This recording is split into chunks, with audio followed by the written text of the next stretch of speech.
Nel 1969 nasce quello che molti, me compreso, considerano uno dei suoi colpi di genio più assoluti, la Valentina, quella macchina a scrivere rossa che lei inizialmente paragona a una biro della dattiloscrittura. Che voleva dire con questo? Voleva dire questo, che un giorno mi chiamano questi signori, insomma, come il dirigente commerciale, eccetera, mi siamo terrorizzati perché sul mercato europeo è arrivata un'invasione di macchinette portatili a tecnologia meccanica semplicissima. Da dove è arrivata? Dal Giappone. Quindi la Olivetti in quel senso lì, che aveva una macchina da scrivere portatile molto molto bella e molto elegante di Nizzoli, la lettera 22, e che rappresentava un po' un fiore all'occhiello in generale dell'immagine olivettiana, si sentiva molto imbarazzata con questa invasione di macchine giapponesi. E allora abbiamo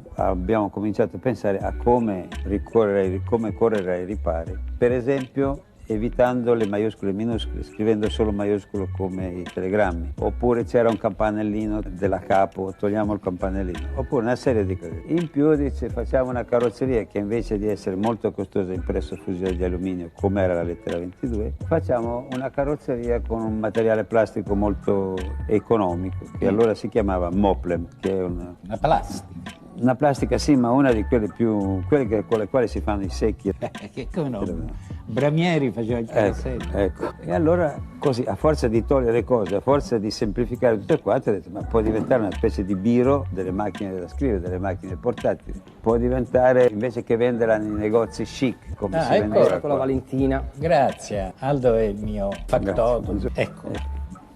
Cioè, questa plastica qui è stata poi cambiata. Grazie. Perché questa è la storia, che quando la Olivetti ha visto la macchina fatta con plastica cheap, senza le minuscole e così via, ha detto no, noi come Olivetti non possiamo scendere tanto in basso. Allora la plastica adesso è ABS, una plastica insomma più preziosa, più solida, eccetera, eccetera. Ci sono le maiuscole e le minuscole, anche perché nel frattempo questa paura giapponese insomma è un po' scemata, appunto. Ecco, e così è venuta la Valentina. Però già il disegno era fatto per essere venduta ai piccoli mercati rionali, cioè era un disegno, diciamo così, non elegante, ma un po' popolare, come si dice. Un oggetto popolare. E invece piacque agli snob, agli intellettuali. Questa vedo che è nuovissima, cos'è? Una perché hanno smesso la produzione perché gli intellettuali non erano abbastanza per comprare macchine da scrivere. Quindi non andò bene? No, andò malissimo. Cioè, per un'industria, se si vende sotto, che so io, i 20.000 pezzi, le cose vanno male, almeno in questo caso. Mettiamo che se ne fosse vendute qualche migliaia, ma no, qualche decina o centinaia di migliaia, ma non. Quindi fu tolta dalla produzione? Poi,